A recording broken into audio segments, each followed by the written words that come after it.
friends, it's Christine here and Greta.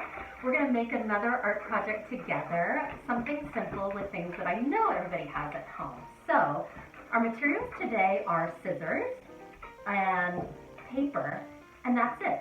And actually it probably would be handy to have a pencil and a Sharpie nearby. So I'm going to start kind of with the simplest part of what this could be for our little friends. So when you're 2 or 3 years old, just learning how to hold scissors is kind of challenging. So something that I love to do with the littles is just what I call snips. So these are snips. And it means just encouraging your child to hold the scissors and make snips. And I say things too like open, close, open, close, open, close, open, close. And you can end up with kind of a beautifully fringed paper situation. So that's for the youngest. Well, let's move on. The next step would be making a heart. And this is something kids always seem to love. So here we go, you guys. So you fold your paper in half. I have one that's kind of multicolored. And I'm going to take my Sharpie. It could also be a pencil or any other kind of marker. And draw this kind of shape. So I'll draw it. Okay.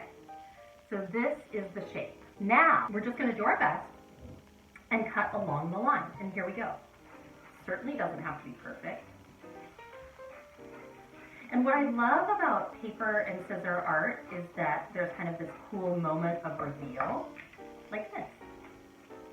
So suddenly what was just a super ordinary, oh gosh, Greta's drinking in the background, it's very loud, she's a loud drinker. Was just a piece of paper is now this beautiful, interesting heart. Now, to take it even a few steps further, these are 2 things I used to do when I was a little girl. So one is just making snowflakes. So this is an ordinary piece of printer paper, and I cut it into a square and folded it once into a triangle and twice into a triangle. Now if you want to get really tricky, you can fold it again into another smaller triangle. Okay, so now this whole snips idea that we were talking about for the littles comes in really handy here for all of the kids. So I like to cut out little triangles, and any kind of snip will do. Cutting off corners works super well and makes interesting shapes. Okay, so I'm kind of letting these little bits fall, and actually the more snips you make, or the more shapes you make, the more intricate your snowflake will turn out. So let's see. And again, there's that cool moment. You decide to open it up. What will it look like? So here we go. I'm unfolding. I'm unfolding. I'm unfolding. I mean, it's pretty incredible. So there's that one. So far we have snips, a heart, or a snowflake. Now, because we are getting more complex at every step, I wanted to show you guys how to make what we used to call in olden days paper dolls. And this was one that I made for a student of mine a while ago that was so interested in ballet. So she wanted a ballerina, and then she decorated these. So that one is kind of complicated. I'm going to see if I can somehow upload some templates. We'll see.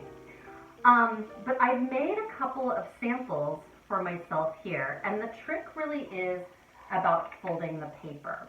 So this is something you might want your parents' help with if you're little. So you'll take your paper and you'll fold it once, turn it over and fold it again. It's kind of a fan shape or idea. So that's that. And I've drawn 3 different designs on the paper. And this is kind of trial and error. Like you might draw a design and it might not work out or it might fall apart. But that's kind of fun. So here's one. I'm going to see if this one works. It might work, it might not. So this is the one that looks like a heart. And what you want is for all the shapes to be connected. Okay, will these be connected? Let's look. Oh my gosh, isn't that just so cool? So there's a string of hearts. Add that to our package. I also drew a shape that is kind of like a lightning bolt or a star.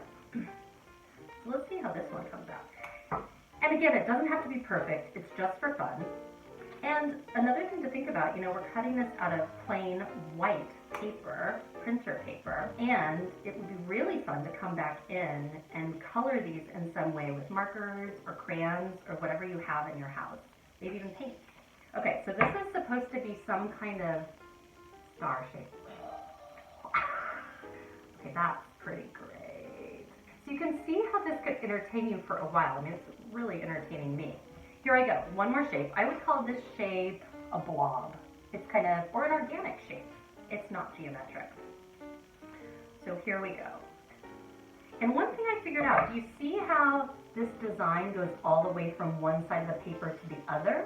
That's important for making sure that the shapes are connected when you cut them and open them up. But again, trial and error, that's okay, you guys. All right, what will this one look like? Whoa! I mean, they kind of look like flowers or little people, I'm not sure. It does make a lot of scraps, so you might want to think about what you'll do with your scraps. You might recycle them, you might save them for a collage for later. So this one, I hope it looks like a person. This is what I drew. I'll try and make it a little darker so it's easier to see. Oh my gosh, you guys. Okay, so this is the idea. And see how the design does go from one side all the way to the other? That's important. Okay, will this look like an actual person? Don't know. Let's see. It might be a really funny looking one. Let's see. Oh! It actually looks kind of more like a frog or a gecko or some sort of reptile. But that was my first try at a person. So try this out at home, you guys. All you need is printer paper, fold it into a fan, make a design, and start cutting and see where it takes you.